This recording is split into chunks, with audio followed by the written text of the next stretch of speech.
I pledge allegiance to the flag of the United States of America and to the republic for which it stands, one nation, under God, indivisible, with liberty and justice for all.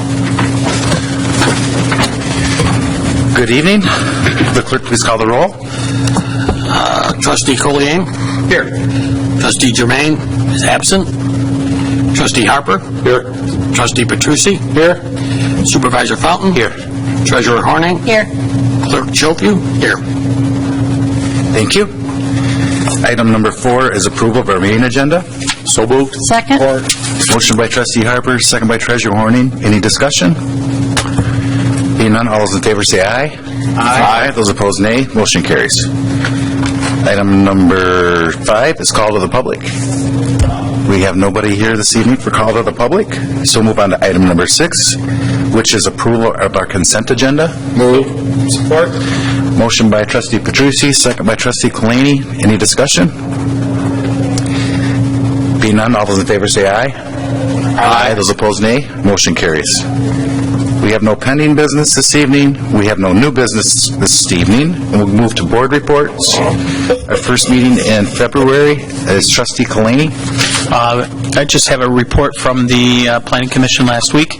We had a public hearing with regard to the special use permit for the location of the drive-through for the KFC that would be located on the north side of M59 east of US 23. The site plan is actually handled by the Planning Commission, but the special use, which entails the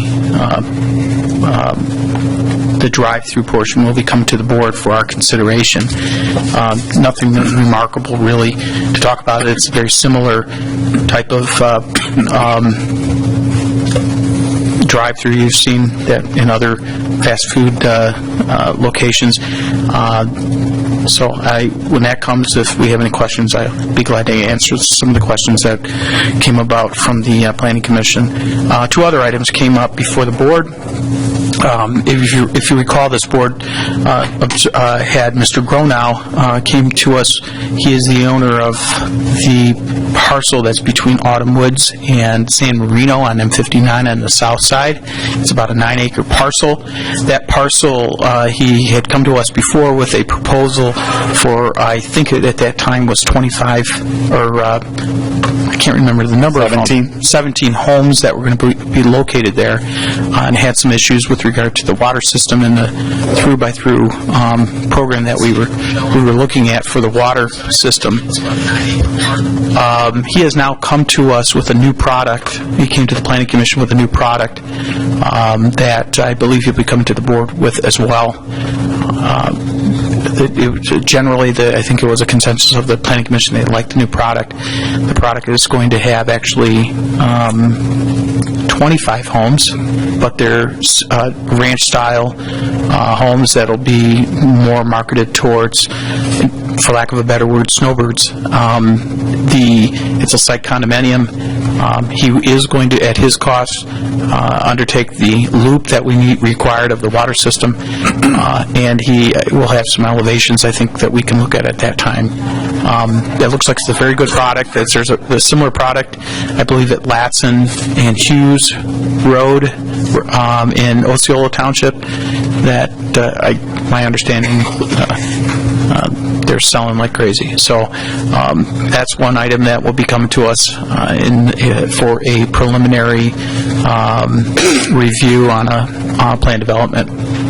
The second item, or second development that came to us also was a development off of Maxfield Lake Road. This might concern Glenn a little bit. It is a parcel that was previously owned by another property owner that had planned on putting 22 homes there. The new owner of that parcel will be putting in 21 homes, and we are going to be looking at the site plan for that. It is the intention of that developer to maintain much of the wooded area, and is proposing, in lieu of some of the requirements for landscape that are required under our zoning ordinance, that perhaps doing a natural preservation easement throughout, around the entire site to preserve much of the existing trees, rather than planting new trees, actually preserving the existing trees and positioning the homes in such that it preserves the natural characters of the site. That's all I have. Okay. Well, when would you expect those to be coming before the board? I don't know. I'll get that, or I'll find out and get that information. Do they have to come through as a PD for just final, or do they have to go preliminary and then final? Preliminary and then final. Both? Okay. And conceptual. Conceptual. Preliminary, final. Okay. Thank you, Joe. Next up this evening is Trustee Harper. No report. Trustee Petrucci. Just one thing, the Hartland Deerfield Fire Authority award ceremony will be held Friday at 7 o'clock at the high school auditorium. The public is welcome to show there. I'd like to see if we can get some board members over there to show their support. It's kind of a good thing to go to because it's very informative, and it'll give you an idea of what they've done over the past year. That's all I have to report. And is that at the new high school? At the new high school, yeah. Okay. The auditorium, 7 o'clock. Thank you. Clerk Schofield? No report. Treasurer Horning? I just handed out the senior newsletter because we do contribute to their revenues, and I just thought you'd like to see everything going on over there. It's amazing. You only need to be 50 to join, and there's a lot happening. There's a lot of help for seniors that need it, and just a really active community over there. That's it. Okay, thank you. Just briefly, again, thank the staff and really the community as a whole and all the volunteers that helped with Winterfest. I think most of the board members, if not everybody, was there and saw what a great job they did, and everybody's looking forward to 2016. So it was a great event, and I don't think it could have turned out any better. I think they had around 2,000 people was an estimate of The estimates of better numbers. Great job. Manager Wickman, your report? Thank you, Mr. Supervisor. Just a couple of things, reinforce the community and the volunteers and everybody who got behind Winterfest.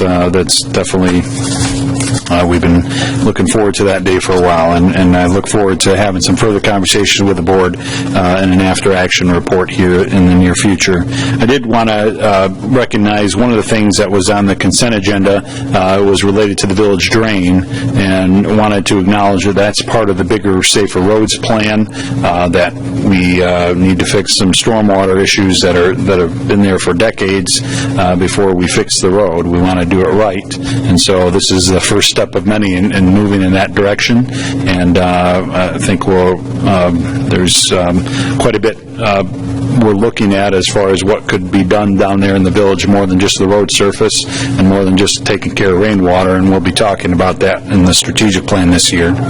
And as it comes to the roads plan, of course, we'll continue to provide updates as we get more information on schedules. We met with the bond attorney this morning where things are looking good to get some things done this year. Anybody interested can still go to heartlandroads.com to get information about the latest news. I did also want to just acknowledge everybody who contributed to the whole branding effort, the Friendly by Nature messaging, and the website that just got launched as a centerpiece of that. We'll be doing a lot of promotion of that coming up this year, and the video is the main piece of that. And a lot of people from throughout the community contribute to that. Just a great product, and we're getting excellent feedback already from just the handful of people that's being passed around, and a lot of people are seeing it, and that's been good for us, so I appreciate everybody who has helped with that. And just lastly, I do want to acknowledge and thank the township for allowing me the opportunity to attend my Manager's Winter Institute last week. Excellent program full of good information, and look forward to applying some of the things I learned from fellow managers in other communities. So, otherwise, happy to answer any questions you may have about the operation report or anything else. I did want to let the board know, just this afternoon, we got an email from the Road Commission. they have $800,000 earmarked for looking for partners for road improvements. And it's called the 2015 Primary Paved Preservation Program. Yep. So I'll say that 3 times in a row quick. I did forward that to Manager Wickman, and I think we can go in and say this is what our plan is, and they're trying to find partners. So perhaps we can leverage some of those dollars again. We'll definitely be asking and making sure that we get our fair share of that. Right. Yep. Anything else tonight for that? If not, we'll move on to our information discussion. We have 2 items this evening. The first one is our 2015 to 2020 Parks Master Plan. Mr. West, I believe that would be a trigger for you to come up, and if you'd like to take a chair, you can. Whatever's more comfortable. Well, it's pages, I'm on page 108 right now, Yeah, so. forgive me. I know you guys have the electronic version here. I have the hard copy for reference. Well, just a little brief background. As you remember, we budgeted for a revised or updated Parks Master Plan. Our prior one was from 2008, and it was a 5-year plan, so essentially it was expired. Township staff worked collectively with McKenna and Associates to develop this, and we were able to save quite a bit of money from the original proposal. What we did is all the revisions for 2015 to 2020, and we also incorporated the recommendations from the Parks Task Force that was developed. All those are incorporated in here, as well as the surveys, and basically this is a draft form. What my intention was to kind of have some open dialogue, answer any questions that you guys may have regarding this plan, as we have a tentative, or we're targeting the next board meeting to approve this document in order to meet the state deadline for applying for having the plan approved, basically, by the state of Michigan. With that, I don't want to bore you to death, but certainly open to any questions you have. Now, again, this is draft. There are a few punctuation errors, and we found a couple name errors in the back for the correspondence to the state of Michigan. Those are already corrected. We just don't have the final draft in print form yet. Could you go to, try to figure what section this would be? It has a page number on the bottom, right? Maybe page... Funding sources, Appendix C. This must be getting closer to the end. What's the very page number? Page number... 99, have that? Yes. It's this packet, page number 159. That's... Okay. In my PDF for... It's really, it's, without going into too much detail, can you just kind of it has different opportunities for funding and grants and such? Yeah. And wasn't that, it was my understanding that we wouldn't really be able to even apply for grants unless we had this document, correct? That was one of the major drivers for doing this? You're absolutely correct on that, and that is the primary reasoning behind any Parks Master Plan that's approved by the state, is essentially to be eligible for all these different funding sources. So that is a correct statement. So when this gets passed by the township, that opens then the opportunity for us to go and seek and try to get those types of grants and opportunities? Absolutely, and a lot of these grants will change over the course of the next 5 years. However, this plan is good for 5 years as far as applying for all these grant opportunities that you see here. Now, this is what's available today. Certainly in the future, there may be additional, or there may be changes to some of the existing grant opportunities. So certainly it's something that we will revisit, and certainly keep the projects that are chosen in the CIP on our radar for what is eligible for the available grants. And it's a good opportunity for me to do my usual speech on expectations regarding these grants. I mean, really, we can expect to get sort of one pass at the well here. We're going to want to identify projects or projects that are going to best align with their strategic priorities, and you kind of see it on the second page as it relates to the big dollar, the trust fund grants. They've got specific goals as it relates to trails, wildlife ecology, and projects in urban areas. And obviously, we don't, maybe some trails within the parks is about the extent to which we can expect something there. On the recreation passport grants, those only go up to $45,000. There aren't a whole lot of things that we've looked at in the parks plan that are sort of up their alley, but things like a picnic pavilion, things like that are the types of things that might fit. They've really narrowed the scope, and they've really shrunk the amount of money that they freed up at the trust fund each year for these grants.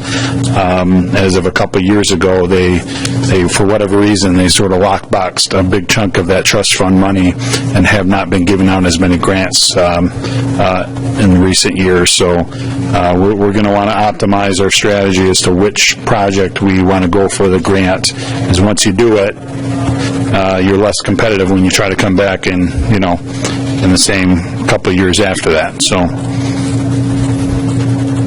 what's the timeline for getting this approved so that we can...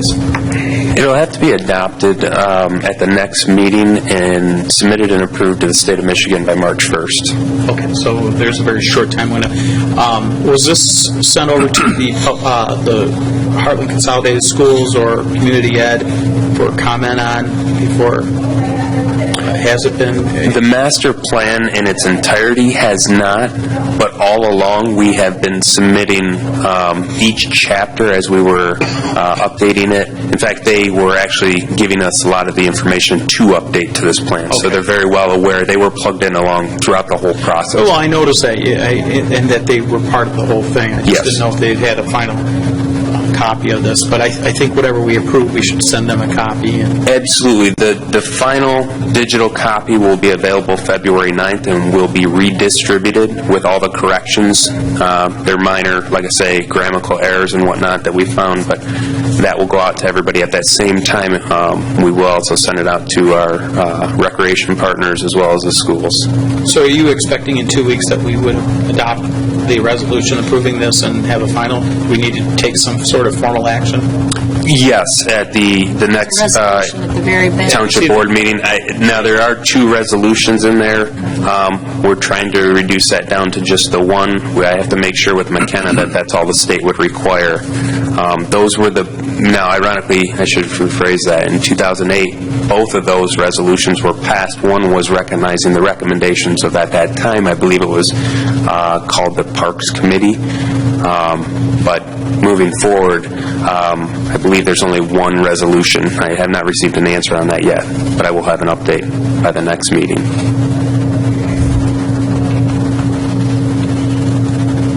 There was some discussion at the Winterfest of the people that do the Frisbee golf. Yes, the disc golf. And they're considering putting in so the guy made it sound like they were considering investing in potentially in this park. Is that? That is correct. What we've had is just a preliminary meeting like we do when any grassroots effort kind of come together, and essentially what we've done is kind of derived a plan, and they have just recently submitted a drawing of what they would like to propose, similar to the mountain bike group that was presented a presentation last year. However, what we're trying to dial in now is the cost, because I don't think it would be fair to present to the township board without an accurate representation of the construction costs as well as maintenance. So once that's complete, what we'll most likely have is similar to the mountain bike path. We'll have a presentation with a targeted fundraising type goal of what would be required to make that project move to the top of the list versus what the Parks Task Force has recommended, or ultimately the township board feels. Any other questions from board members? I do have a question with regards to the grants, and but I don't know if you can answer, Bob, maybe one of you can answer it. As you know, we had a grant for the Heritage Park that we ended up having to pay back because the state was starting to get too involved with the park and the way it was going. If we were to start getting grants again, is that gonna happen again, or are grants different? Are there different types, or I don't want to get in the back pocket of the state where they're telling us everything that has to go on in the parks again. You know, I just don't want to get into that situation. It's a very good question. There's two trust fund grants. One's for acquisition, one's for development. We'd be going for a development grant. What we had before. I think in the acquisition that... Yeah, because when with the acquisition, they own half the land. They're 50% owner in that thing, and they're right there on those decisions. When it comes to a development, yes, they're going to audit it. They're going to come back in future years and make sure that trail's still there and is being used for the purpose that we stated. That's not a concern. They just don't have 50% interest in the land to start dictating, you know, canoe liveries or whatever other harebrained idea they might have. Okay.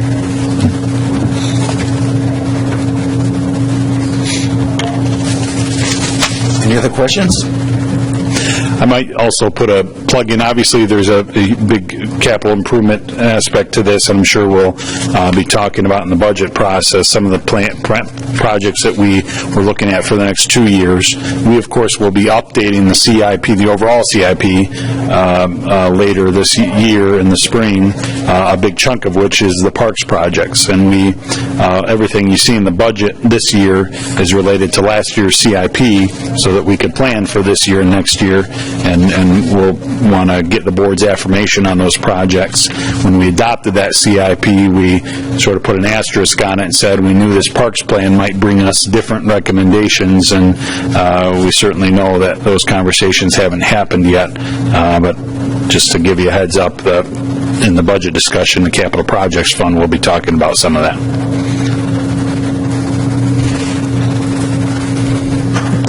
Okay. Thank you very much. Thank you. And our next information and discussion is the 2016 and 17 budget recommendations. The second year is not vote. It's just more for forecasting, planning. Good evening, Susan.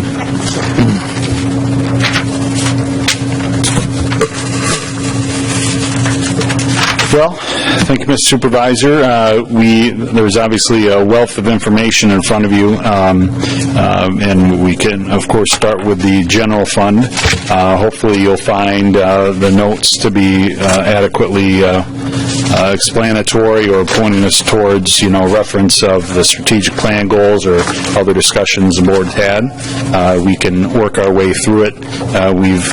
In recent years, we've been successful in at least getting through the general fund at this meeting, and maybe we can go further than that with our light agenda and basically go as far as we can, and then we can pick up the rest at the meeting 2 weeks from tonight.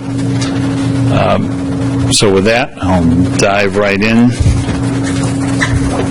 Oh, I forgot. There's always a delay here on these portfolios.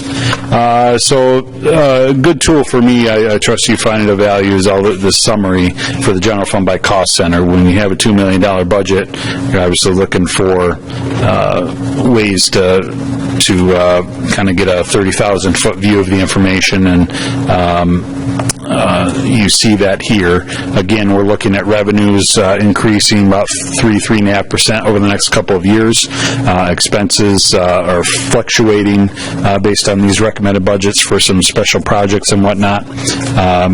My recommended budget is anticipating a budget surplus of $320,000 next year and about $360,000 the second year. That's the quick flyover. As we get into more detail into each of the cost centers, we'll note where some of those fluctuations or one-time projects are coming from.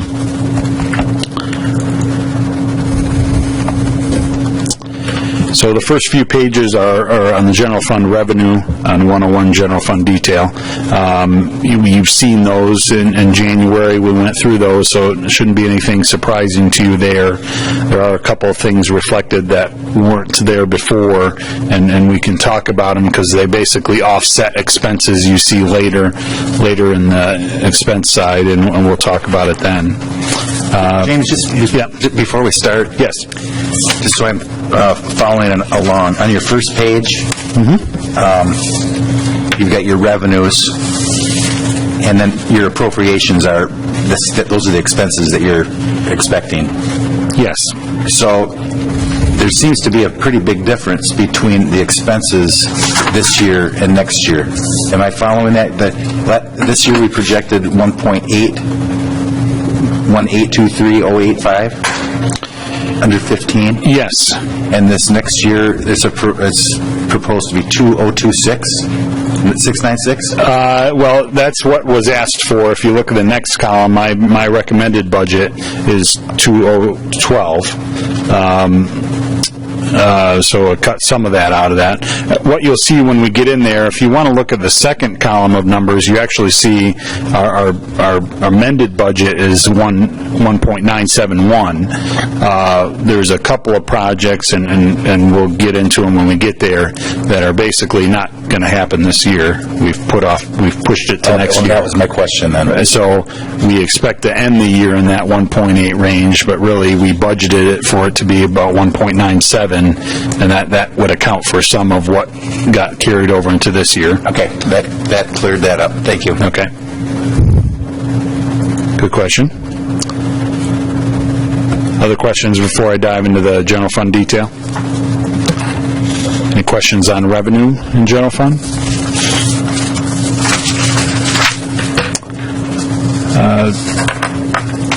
Township board, nothing really earth-shattering there. We're stay pretty consistent from what we've done in years past. What we used to have, we had a contracted services line item here just in the budget for surveys and poll work. We're no longer carrying that here. We're putting that in the communications budget. Otherwise, your expenses are pretty standard. We added SEMCOG, of course, this year. Pretty straightforward. Any questions on the township board budget? This would change, of course, should the compensation commission come back with any decision different than what that is now. Similar on the 171, the supervisor budget on page 5. That budget is about as unexciting as it gets. Any questions on that? Manager budget, not a lot of project-based or major discretionary expenses here. We did account for the decision made by the board last week regarding my compensation. That is incorporated into the recommended budget that you see there, and that's, I think, really the only increase or change from previous year.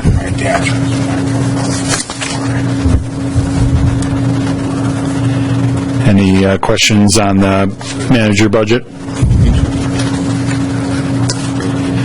Elections budget, we did have enough information from years past and before Clerk Hopkins passed to put together an estimate for the cycle of budget of the election cycle this year, with one statewide election in May, and then we projected the presidential election next year based on the information that we had from him.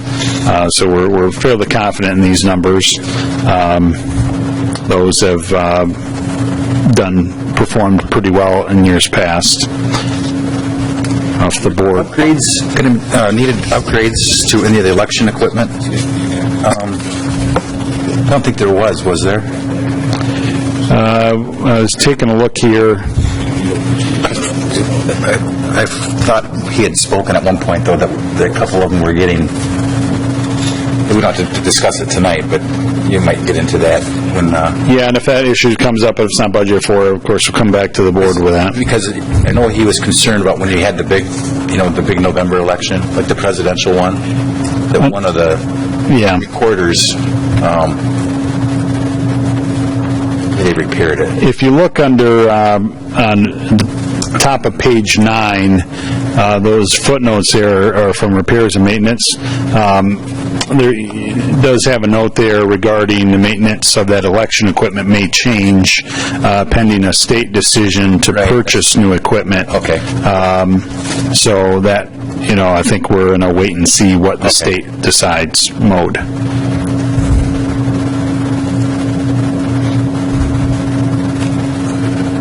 I should, of course, acknowledge that one of the things the board has yet to discuss fully and decide upon is in relation to my compensation study. I've not spoken yet with Clerk Chofu about that in regards to the election workers. Clerk Hopkins had asked that they be included in the study, and, we found some market information that would suggest potential adjustment that did not take into account, that there are other fringe benefits of food and whatnot that's provided that is part of the equation. So what if we decide to do anything with that, we would need to revisit this budget. And I'll try to catch up with the clerk on that here in the near future for whenever the board wants to finish up that compensation study discussion. Okay, moving on to Department 192, Finance Department. No, I don't think you'll find any major changes there. Pretty standard costs following historic trends. There is training opportunity that's identified there out in the second year that adds about $800, but that's all pretty straightforward. Any questions on finance?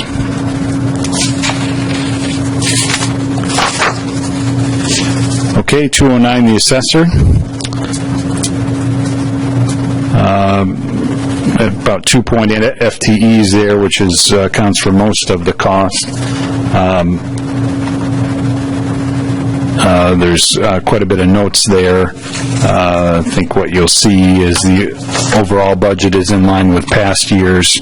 We do have a potential tribunal this upcoming year for evaluation. Will include a cost for an appraisal and some increased legal fees.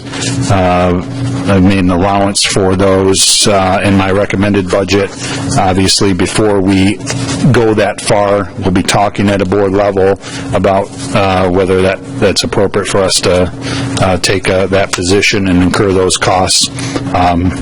It is on a property familiar to us, and it's back in the cycle for tribunals, so we'll talk about that at a later time. I am including the budget for that at this point.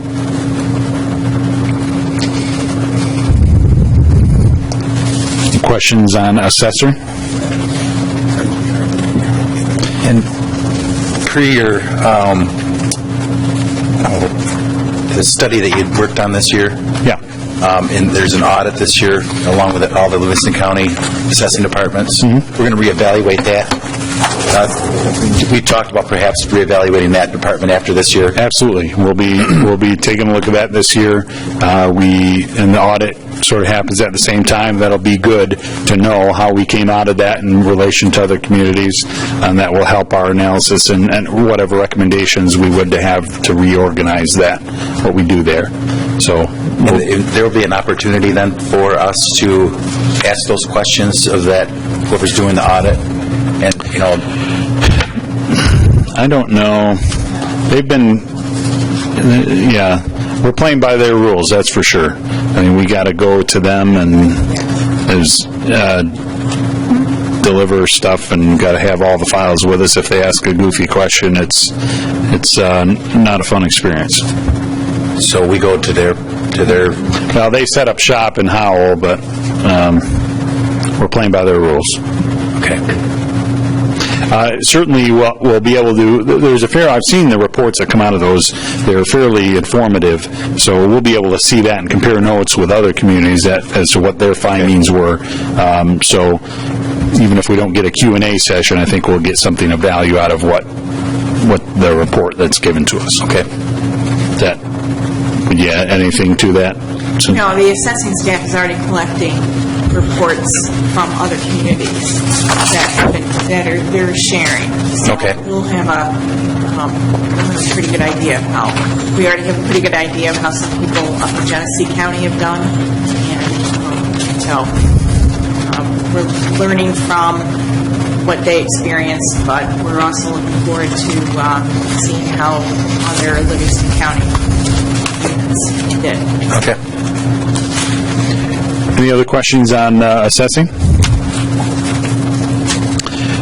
Clerk Department?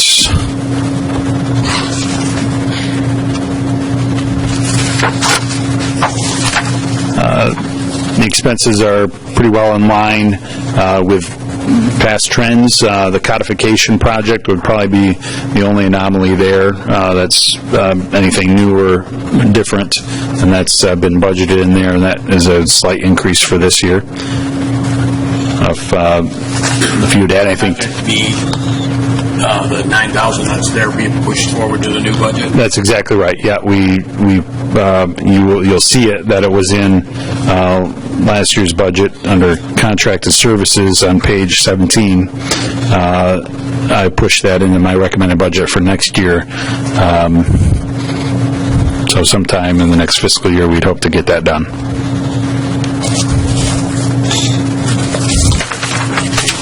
Any questions on clerk? On the clerk's budget, the employee expenses for benefits will probably be increased. Yes.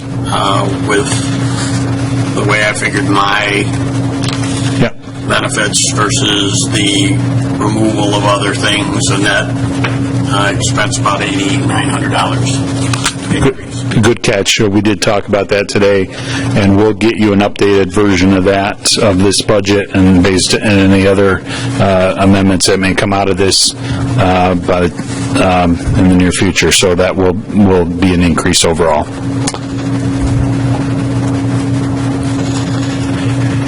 Department 239 vehicle use, nothing too exciting there.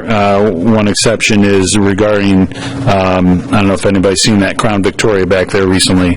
It's time to be replaced. We've milked a lot of years out of it, and we gave serious consideration to giving another shot in the arm to make it keep going. I just don't think that's wise at this time. It's been a couple of years since we replaced one of those Crown Vics, and I think it's a good time again next year to do that, to keep them on a regular rotation. And I've allocated $12,000. I don't think it'll be that much for a reasonable used vehicle to replace that and put that other one out of service. I think we'll probably get, maybe $1,000 out of that to offset those costs, but I am recommending that switch at this time.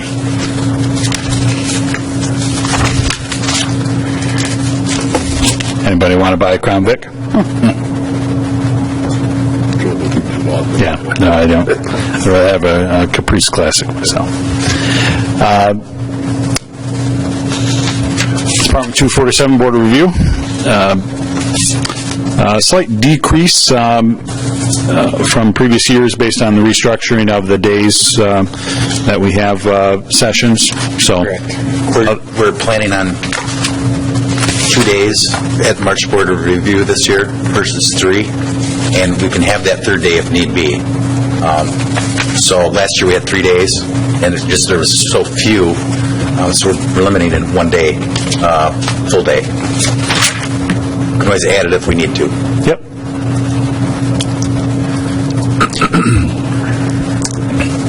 Department 253, Treasurer.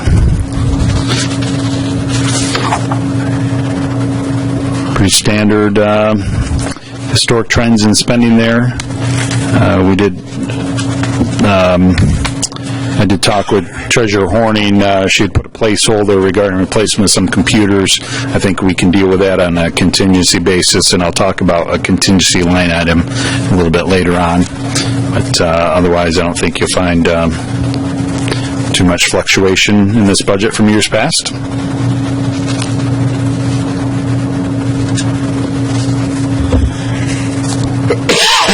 If there are no questions, go on to 258, data processing. There is a big ticket item in here for a new file server. The one that we have is basically at the tail end of its life expectancy. It's been 6 years, give or take. It'll be in its 7th year, I think, next year, and 5 to 7 years is what's expected, and it is starting to show little signs of that. Clerk Hopkins had asked that this placeholder be put in the next year's budget. If for some reason we don't think it needs it, we will kick it down the road. I think it's wise to budget for it and be prepared for the need to replace that file server. It is the central nervous system to BSNA and all that gets done down here, so we want to keep that in good working order. Otherwise, I think you'll find the other expenses there are trending from history.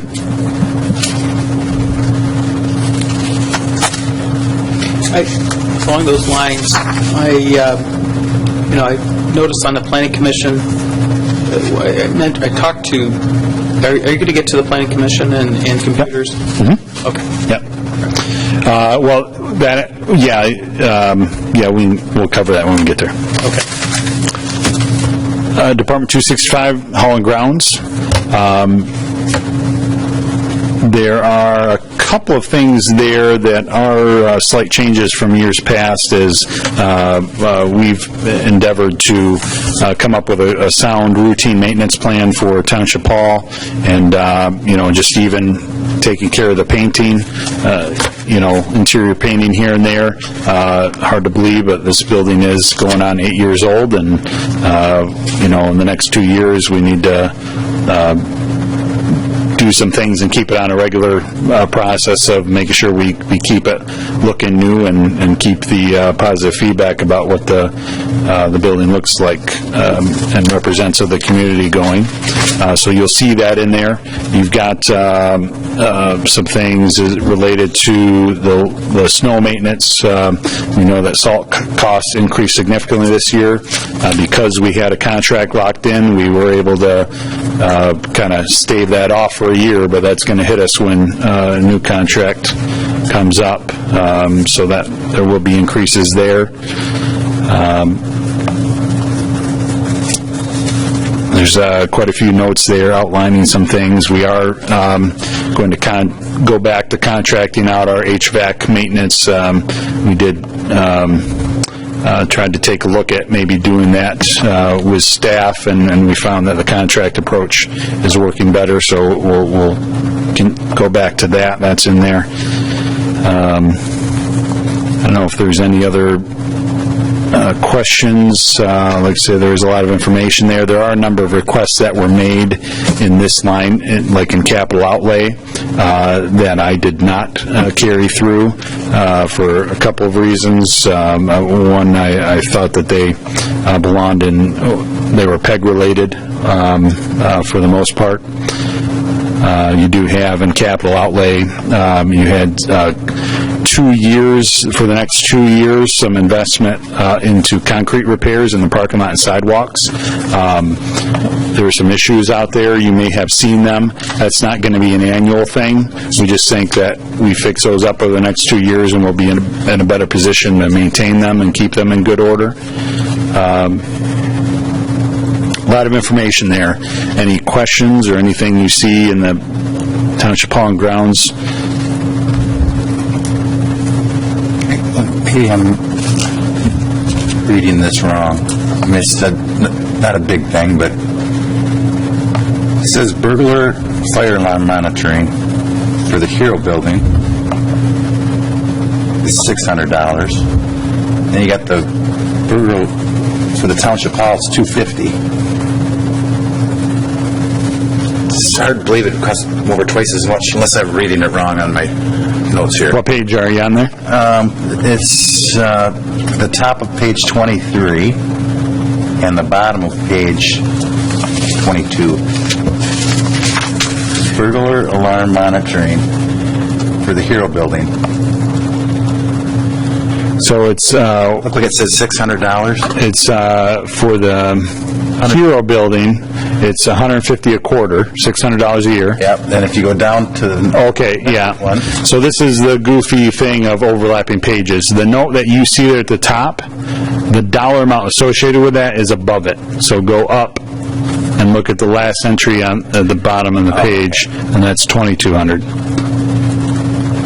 So that, the actual note is $2,200 a year to monitor this building? for burglar and fire. Wow, that seems like a lot of money. I know I'm going to play at my place, but You have a fire alarm system, or? yeah, Okay. seems like a lot to me, but maybe is it the same company that does both? It does, yeah. I don't know if there's any nuances that would make that different than, but, Under our system here, it's the firewall is monitored. Oh, yeah. Yep. We also in our ductwork, because it's not like a residential ductwork, we are 1,000. Okay. Sensors in there. And they do, that does include the maintenance of, they have to come out and test it, all the Okay. ductwork and as well as the flow test. That is incorporated in there. Yeah. Somewhat reflects the higher. Okay. Good. Answers it. okay. I didn't think it'd have all those extra elements, but being irrigated probably makes a big difference. Yeah, with the fire Yeah. sprinkler system in here. And it's even tied into the HVAC units. If they lose power, it triggers that signal, so we know the difference between that and fire. Okay. All right, thank you. Sure. Other questions on Hall and Grounds? $299 unallocated. We did plug in the number with the roll-up costs that the board talked about last week regarding merit pool, and so that number is there. What we did not do in the second year, we didn't increase that at all. I think last year we may have doubled that number, just to give you an idea of what that second year might look like. So just as you look at that second year, know that we haven't planned for any raises in that budget, and that might impact the bottom line for next year based on what the board decides at that time. I have included in my recommended budget under retirement an allotment of money to address my recommendation regarding the retirement contributions. I know the board has yet to discuss and decide on that. I don't know if the board would like to do that now or when you want to do that. It is in my recommended budget to look at increasing 1% a year. We're at 6% now, and recommending 1% a year for 4 years. So I'm happy to entertain that, yes. Is there sort of a match to get to the 6%, or is it an automatic 6%? Employees put in 2% now to get the 6%. So if they didn't put 2%, they'd only get 4%, correct? No, if they put in 2, they get 6. If they put in 1, they get 3. Okay. So 3-to-1 ratio And to a maximum of 6%. to maximum of 6. Is your 1% going to take into consideration, I don't know about the rest of the board, but I think maybe going to 2% with a match of 1% to get them up to that 9% would be something I think should be considered. But I wondered what the board's thoughts were in that. That would be basically what I'm recommending. They give the 2 now, we give 6 to get them to 8. So if we were to add another %, they give 2, they get 7 to get to 9 in the next year is what I'm recommending. So I'm happy to hear the board's thoughts on that.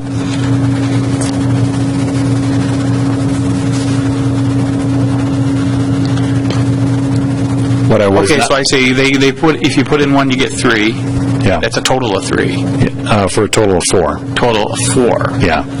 Another 2, up to a maximum of 6. Yes. Okay, I see. Yeah, sorry. right. And I was not necessarily recommending changing or increasing their input into it to get that match. Because You're just adjusting it to the fact that if they put in 2, they're going to get more. I thought that our program where they have to put in the 2 was fairly progressive compared to the market that I had seen. And I think we're at a good level for that. It's just the total amount that the employer contributes was what I found lacking. So. Do you have that on a line item? It is. That amount would be? On page 25, yes. In the retirement line item, it's $6,800. Now, that, I should break this out, that does include my retirement. As you'll recall, mine is a separate contract issue, and that percentage is named in the contract.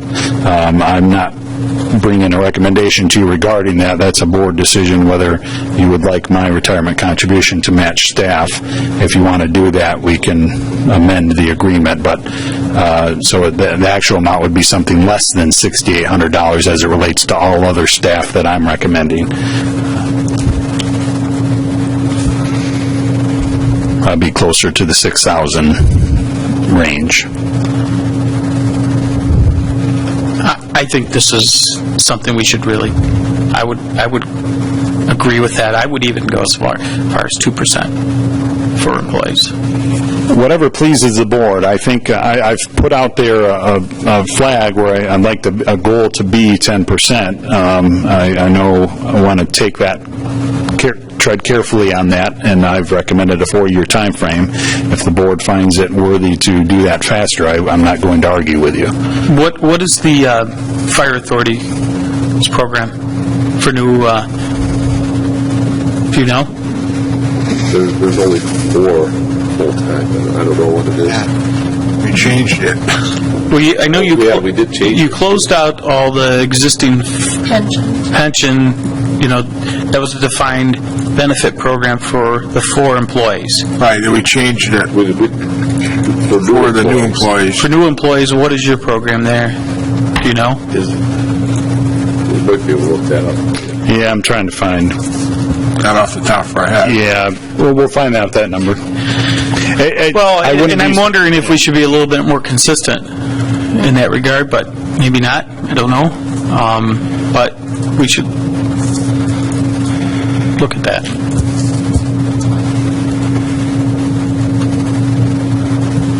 What's the pleasure of the board? I thought, James, are you trying to pull it up, James, or no? Yeah, I don't know how I'll give it the old college try. I don't hold your breath. Well, I kind of agree with Joe. It seems like out in the market, I know everybody in my family personally gets 10%. It seems to be the going thing. I have a couple government workers and I have a couple private sector people. So. Yeah, you can do that. Go Sure. ahead. I didn't say anything, so you can. You want to text them, feel free.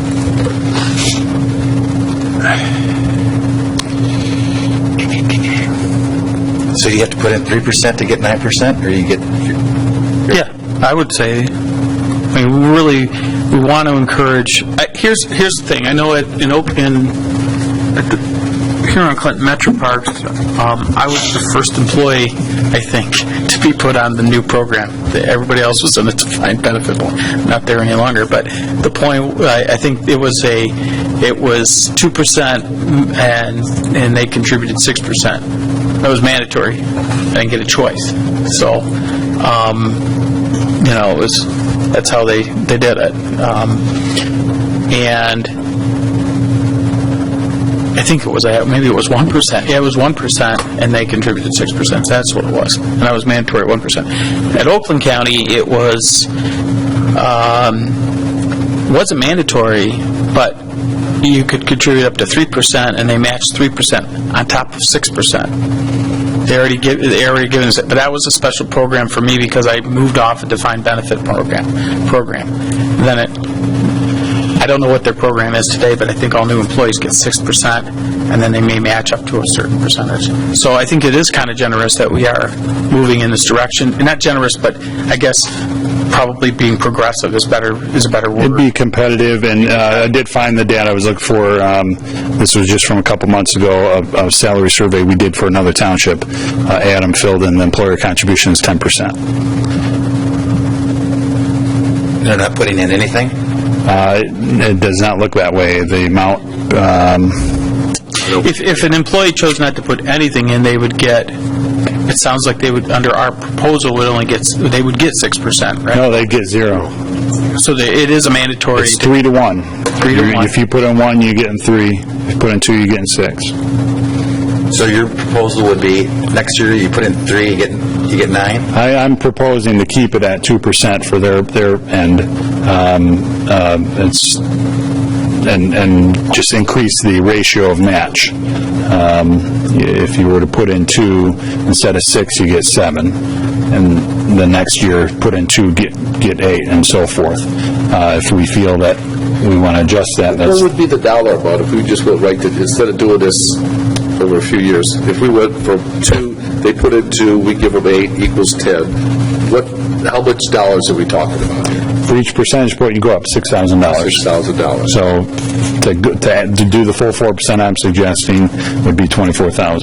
Okay, and that would be from now on, $24,000. Yeah, you carry that every year, yeah. Okay. Depending on how many full-time versus part-time. Yeah, all else being equal, it's about $24,000.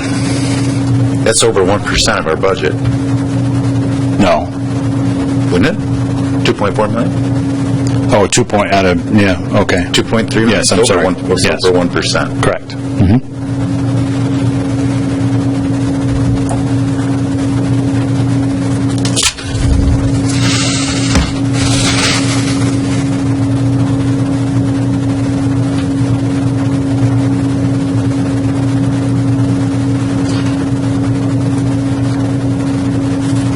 Anybody else have any comments on that? What do you think, Bill? I think we should stick with the manager's program right now and do it 1 year at a time and see where it ends. 1%.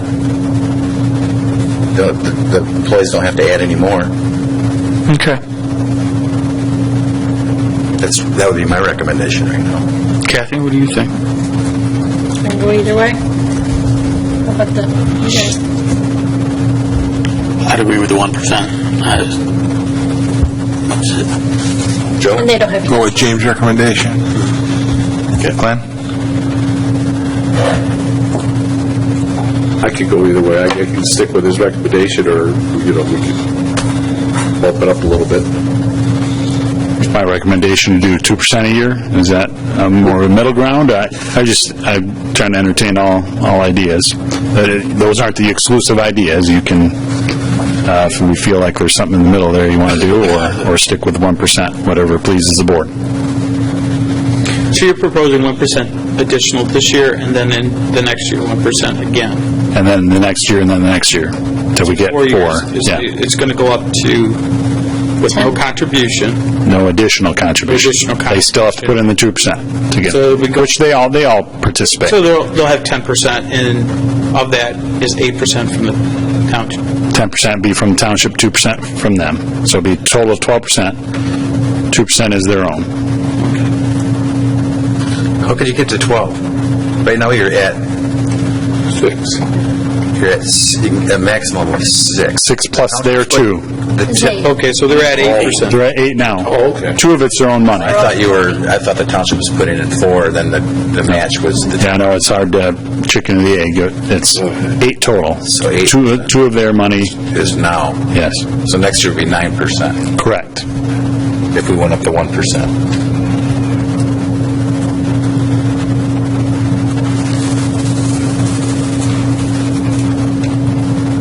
Anything else other than that one? The 1%? Trying to find So if that, I mean, we had consensus on that. If there's no further discussion, we can keep it at that. Okay.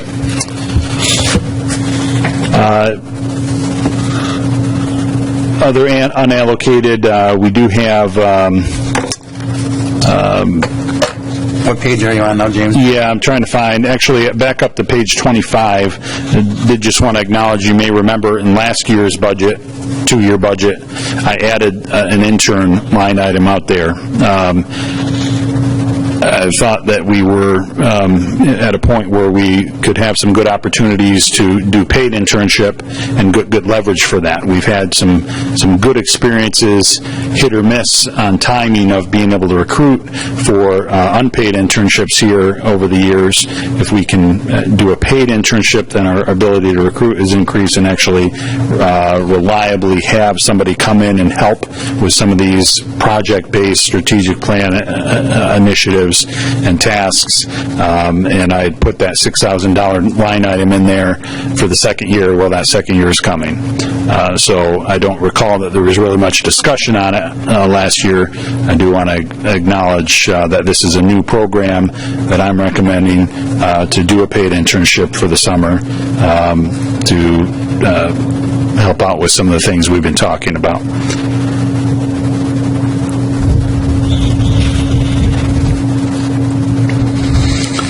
If the board, if it... I mean, in the summer tends to be a little lighter. You can have enough work for someone in the summer. Maybe it's better to program that for the fall? Yeah, we can, those possibilities are open. I'm not married to the summer. You just don't want to hire somebody for the sake of... No. You want to make... And in fact, I mean, had conversation just this afternoon about that, of putting it in the budget, but there's got to be a case to be made. Somebody's, I kind of put it in there as sort of a quasi-competitive amongst the departments of, hey, you want a project? Convince me we need an intern to do it. Budgeting this money, I'm fully prepared to say we don't have projects worthy of it, or maybe 3,000 of it is worth it, and that's it. I'm still looking for the case to be made that we're going to get good value for that and provide a proper educational experience for an intern to make that worthwhile. So it's a placeholder in that regard. I'm not going to spend it just for the sake of spending it. It's going to be for good reasons, and we'll talk about that as they come up. And it could be in the fall versus the summer, whatever makes sense for the projects we decide. And it could be throughout the year. If it's a grad student close by that wants to stick with us through a season cycle, we can do that too. We're not trying to decide that here. It's just a matter of whether it's okay to allocate that money for a number of possible internships.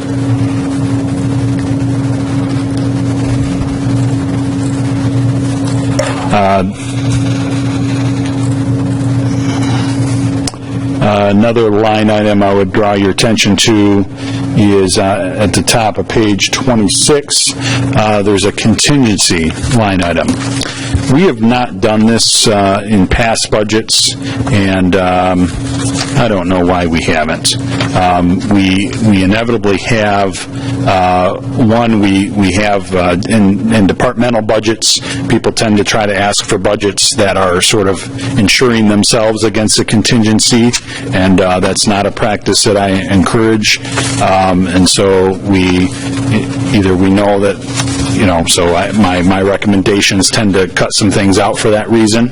And we inevitably, of course, have contingencies that happen throughout the year, and you see them on your consent agenda of little budget amendments here and there. And I'm not looking to circumvent any of that. It's just that I think for over a $2 million budget, contingencies will happen. I don't want us to do departmental budgets that are overly conservative and trying to build in contingencies, unreasonable contingencies. I think a 2% or $40,000 number is a reasonable contingency to have, so that when those things pop up, we can just do a reappropriation from the contingency fund. When the computer breaks down, we can move the money to buy that computer rather than budgeting for that computer every year until it finally breaks down, so to speak. So that's kind of This isn't replacing budget amendments. It would still be a budget amendment, it'd just be a reappropriation. It wouldn't, and reappropriations up to a certain dollar amount I can make, and those get reported to the board, but I can make those reappropriations, they just don't have to keep coming here, wait, $1,800 here, well, we got to go get a budget amendment because it was in the budget. Well, I mean, stuff like that is the kind of thing I'm looking for. Refresh our memory, what's your cap on, Is it 6,000? 6,000. Anything over 6,000, I have to come. Now, what I failed to put in this note, and I meant to do, is I cannot do that for wages or staff. Anything that increases a wage line item or adds a new staff, or any of that type of decision, that comes to the board. And capital, anything, well, over that dollar amount, I guess it is. It's just the staff is the restriction, so I couldn't, and then anything capital is going to be a big dollar amount anyway. That's going to come to the board if it's over 6,000. How did you come to the contingency amount? What was that based on? I started by, if you look through the notes, you'll see a number of items where I said, no, I'm cutting this, it's going to be a contingency thing. It doesn't add up to $40,000. I took a look at our original budget when we started the year and what our amended budget ultimately ended up being, and the difference was more than $40,000, and there's a number of reasons for that. I just, as I search my memory on the types of things that pop up, 2%, $40,000 is kind of where I landed. It's throwing a dart, I'll admit, because it's the first time we've done it. I think should more than cover, and that seemed to be reasonable. 2% contingency seemed pretty reasonable to me. So like my line item for that computer, would that go off my budget, and that's part of this? And that's what I did. Okay. My recommended budget does not include those. This would provide for things like that.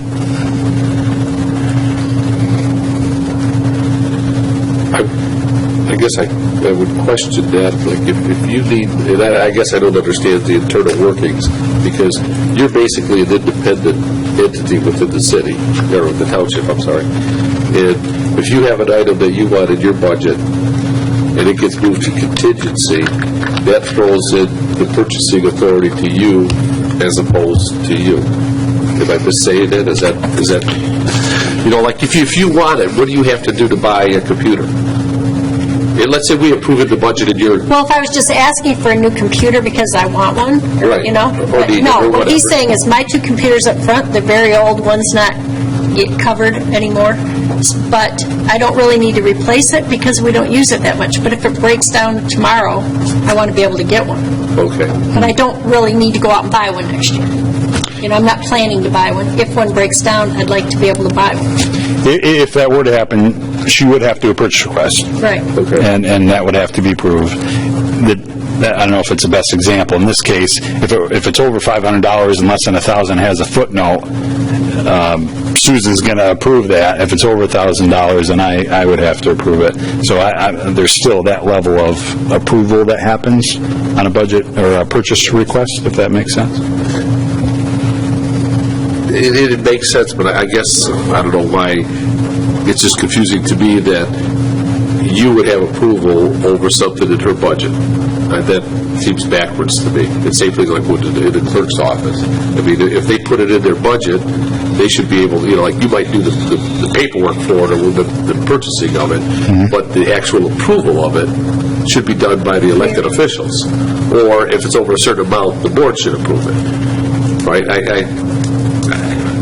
Correct me if I'm wrong. I mean, it probably operates real smoothly, and I'm throwing a wrench into something that's operating smoothly. Yeah, are you suggesting that those two departments specifically are treated differently than other departments because of Correct. virtue of the elected status? I see. We've not historically done that, and obviously it's the board's Okay. But it's been operating smoothly. I'm just throwing it out there as just as a question of policy as opposed to anything We else. have a problem, we'll come right here. All right, You'll that's know fine, about that's fine. I don't mean to throw a wrench into something that's operating. Part of it was to try to, if I recall, the reason that we talked about doing it like that is to get more of a team atmosphere, but it's kind of doing the same things together. And then there's also the second part, there's the checks and balances that so somebody wouldn't go out and do something without somebody else knowing. Or, Well, that would be the I don't know, budget. that's not the way to say That it. would, well, I'm just saying that she would have to put it in her budget, and we would have to approve it, but then during the year, when she needs it, she would just have the authority to purchase it, because it's already been Right, bought. I carried that computer on my budget for Right. several years, because you never know when it's going to go, but they keep living. Wasn't one of the other reasons that we wanted for best purchasing practices as well, that we're all going kind of through the same? Yeah, I mean, the whole idea of having a purchase policy, the checks and balances, the doing your due diligence, that would apply to everybody anyway. We want to be good stewards, and that's what that's meant to do. I know what you're saying. They've made a budget request and asked for a certain budget. That's for you guys to decide, what am I doing in the middle of that? Exactly. We've been doing it that way, and Sorry for throwing it. no, Bringing it up. that hasn't necessarily been, I mean, we've had years past with different board members at this table where I may have wielded that pen a little bit differently and for different reasons. I don't know that that's been an issue I'm aware of. It has always been, they are making a request all the same as other departments. I look at it, scrutinize it, ask questions, and say, okay, well, I'm recommending the budget actually be this, and then you guys can, of course, do whatever with that information. My recommended budget has no more power than their original request, and I've presented both. I've showed you what their request was, I've shown you what I'm recommending, and you can do neither. Sorry. Sure, good question. Are we wrapped up with unallocated? I know that's our favorite cost center of all. Okay, looking at planning and zoning. Again, obviously a lot of, there's a couple of different staff positions there, so that's where many of the expenses are.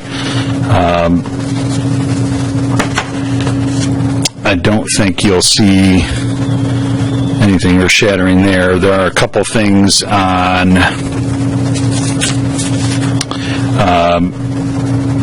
where is it? Here it is, okay. Starting on page 28, contracted services. Included in their request for next year was to do the new comprehensive plan. We compared notes and agreed that the new comprehensive plan wouldn't be in that fiscal year, so that $40,000 was reduced in my recommended budget from what they had requested. So that may pop up on your, looking at the numbers. And then, If I read this right, James, there's $10,000 allocated to looking at and re-looking at the design standards in the ordinance. Is that what that? You looking at legal, or no? It's under contracted services. Yes. That's fiscal year 16, though. This is for the engineering design standards. That's a part of the strategic plan where we were going to look at some architectural standards. Right. We're going to look at just making sure that our standards are still relevant and that we're ready, open for business for new developments. Yes. Okay.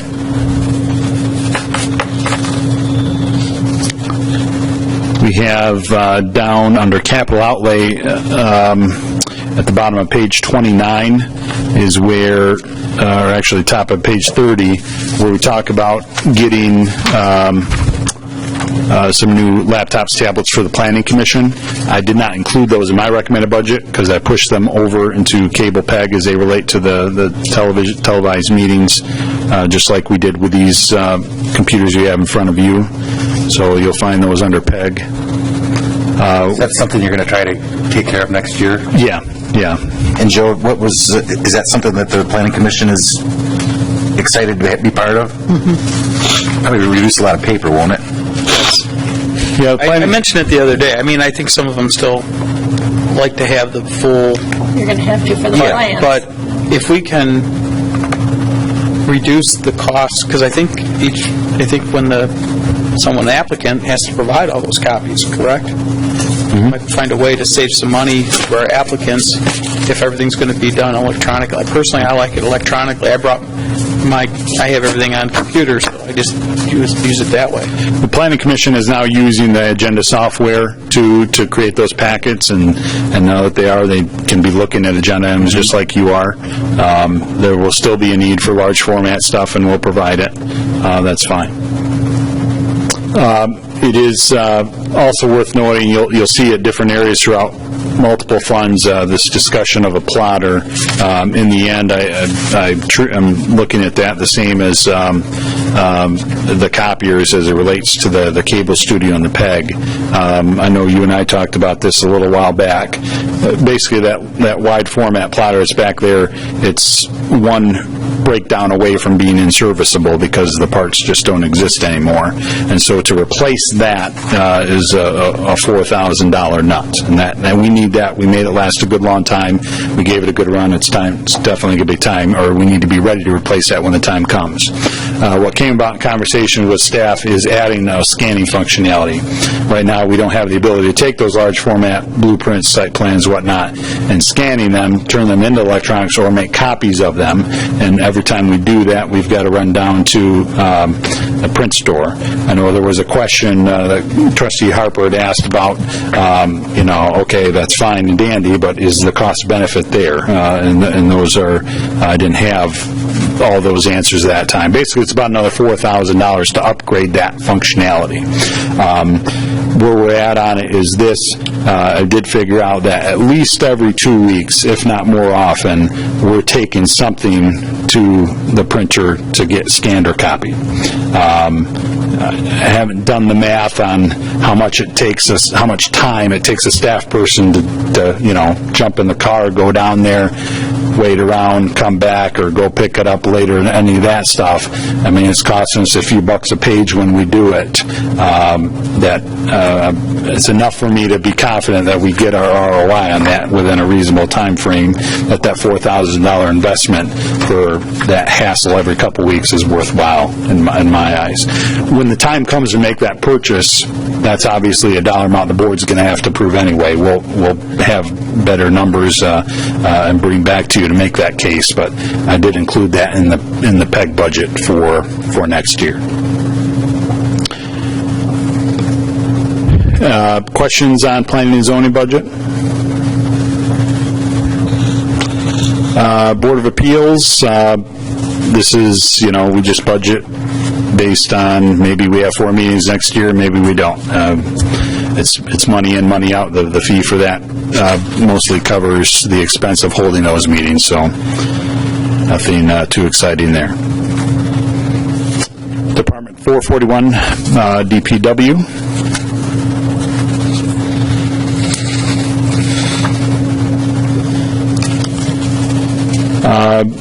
One thing I would call to your attention would be on page 32, the treatment plant sampling.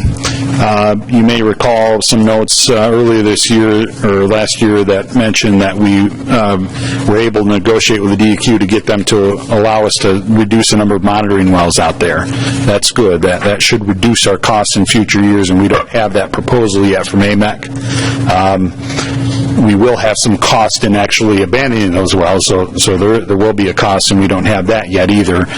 We've just left the number in here from past years for now as a placeholder until we get that information. There'll be more to come. We'll have some upfront expense in abandoning the wells, and we'll have some long-term savings in reducing the scope of that sampling. So more to come on that. Otherwise, I think you'll find the budget to be fairly well in line with past year's budgets there.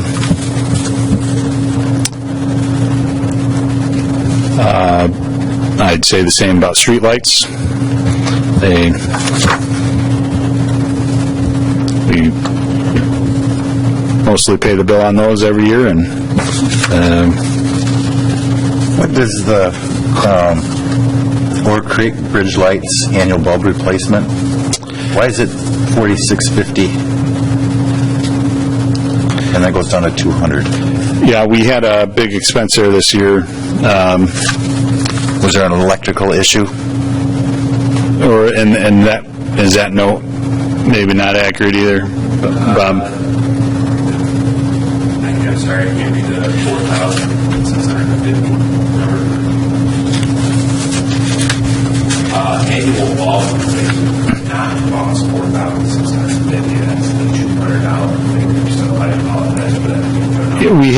actual expense there in lights, street lights, repairs and maintenance.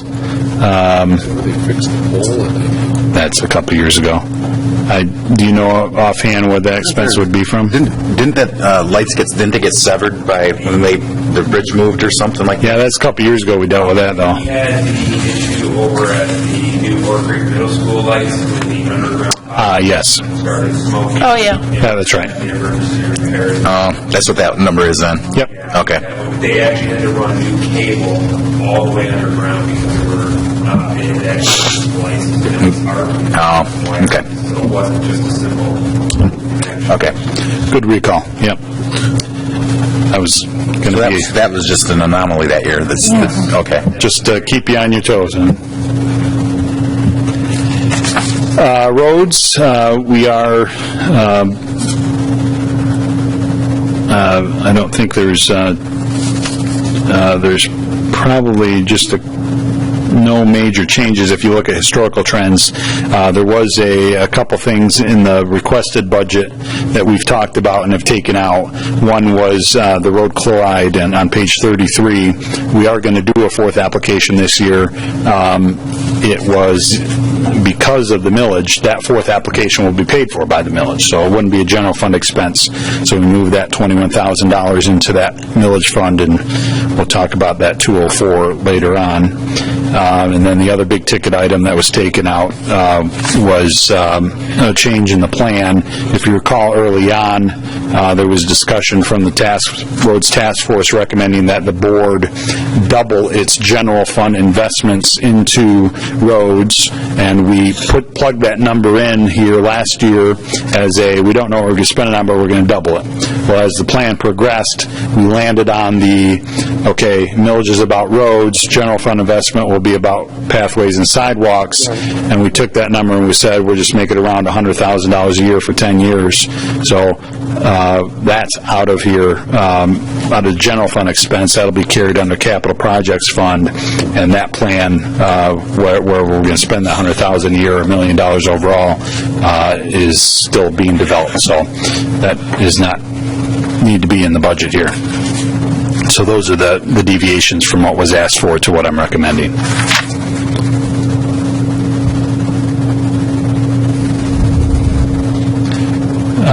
Drains, public benefits, drains at large are just our estimate of what that will be, and if we do some work on the village drain, that will probably change in the future, but... You didn't incorporate the discussion about purchasing or paying for the study, correct, for the village drain? Yeah, so tonight on the consent agenda, you approved an agreement with the Livingston County Drain Commission to basically open a file on that. They're the ones that are going to be commissioning the study. They'll carry that expense. Our agreement was that should nothing happen with it, we got to pay the bill. So we haven't budgeted for that. That'll be incorporated into a future assessment process when the time comes. I'm wondering if we should have really, there was two approaches to that. We could actually hire HRC directly to handle it and analyze it, or have the drain commissioner run that project. Drain Commission is hiring HRC themselves, right. And they're doing a good job of managing that and keeping the scope narrow, because this project could have a tendency to chase some shiny things, and that's not needed here. We got some stuff we got to fix, let's stick to that, and they're doing a good job representing us that way. I'm wondering, it's not really pertinent to the budget, but perhaps we should have a small committee looking at that issue to monitor, I don't know if we need it at this juncture, but eventually, depending on which way they go, if they bore under 23 or connect it to the wetland to the southwest that kind of goes off, we should have some discussion about that. I expect we will, and I think that'll be timely with next month in our strategic plan. We were going to be talking about the village plan here at this table. We won't necessarily, I don't know whether we'll have all those answers by then, but we're we'll definitely keep you abreast of what comes from that discussion, and their HRC study is just the first step of, here are your options, here's that kind of thing. So I think we'll have plenty of chance to talk about that, and we'll keep on top of it.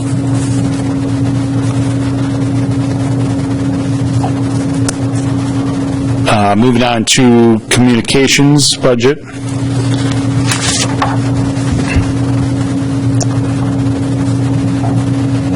We have on page 34, there's under contracted services, we have plugged in a number for next year and the year after. For first is our citizen survey, which we've talked about in the strategic plan, will be coming November, December timeframe.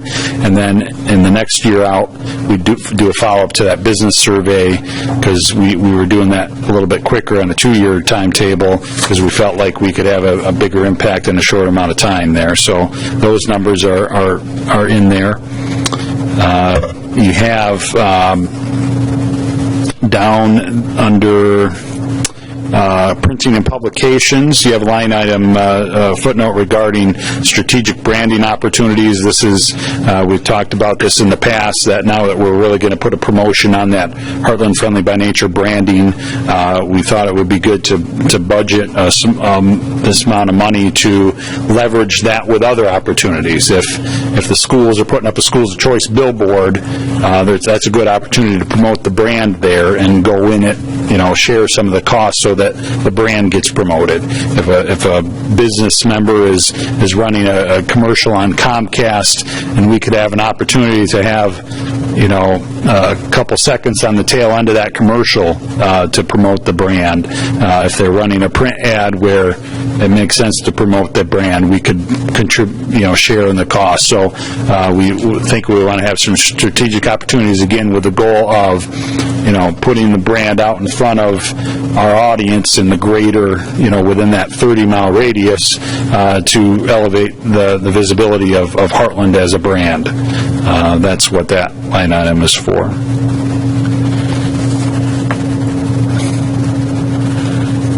We do have, it's not in this line budget, okay. I think those are the highlights of anything new or significant. Are there any questions on communications?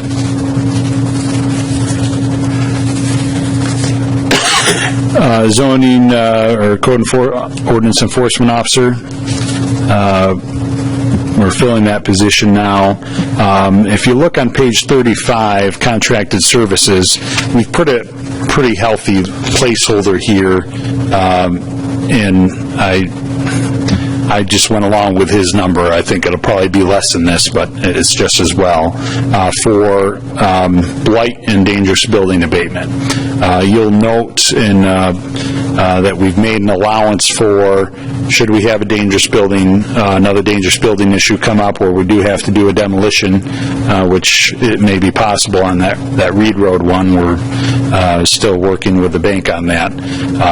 We've just made an allowance for dealing with that. Under the new blight ordinance, as you'll recall, we now have a tool in the toolbox to say, look, we've tried to work with you, you're not moving the dial, we're just coming in and we're cutting the grass, or we're throwing some junk away, and you're going to pay the cost of it. So this $25,000 number is also reflected up in the revenue area. They offset each other, because the blight ordinance does provide, we're going to recover a cost, it's going to go on a tax bill, it'll be a lien on the property. So the number's probably a little high, or more of a worst case scenario.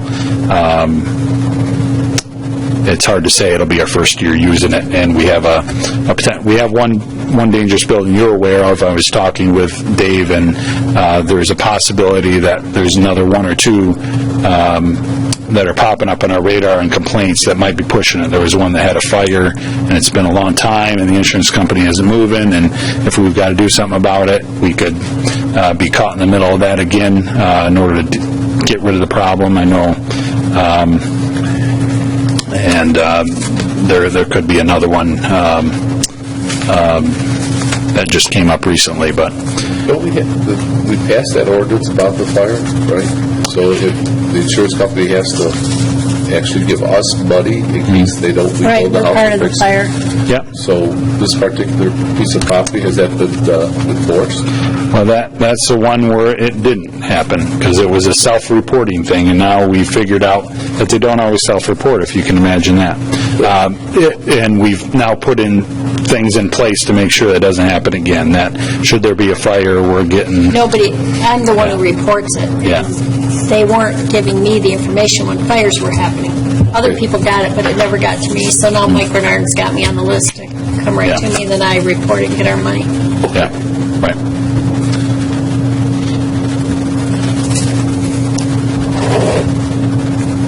Questions on ordinance enforcement?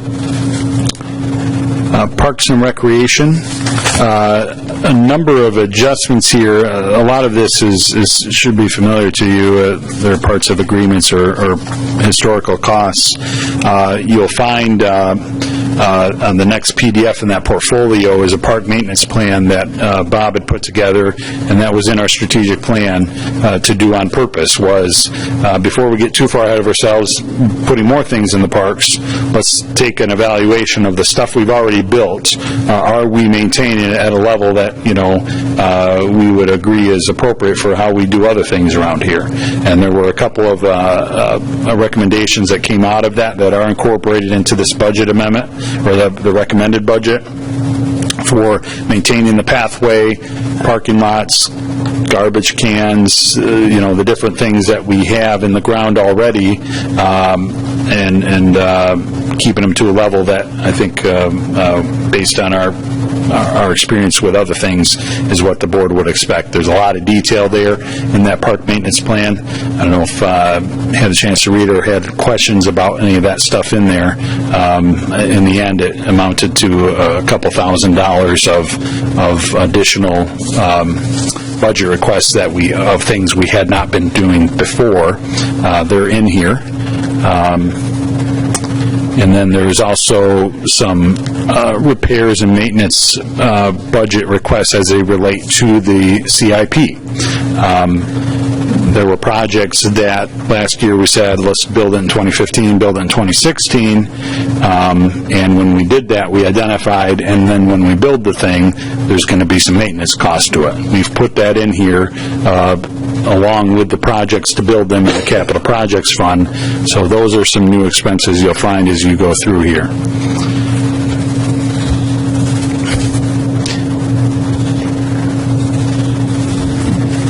Any questions on anything that was in that Parks and Recreation Cost Center?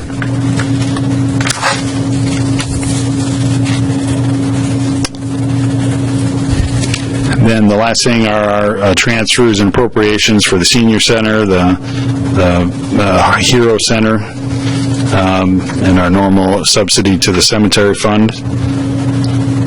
I think with the senior center, we were giving $21,000, and then Alice made a mistake when she made the request last year for 20. So I think in the past we were giving them 21. True, it was 21, but the contract that was signed, Right, she made the mistake. She's the one I thought that presented it or brought it.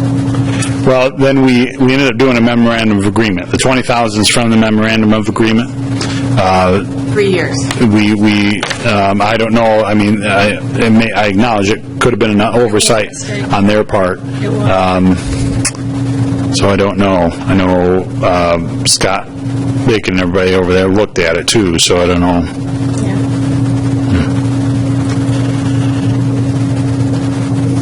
And that is the general fund.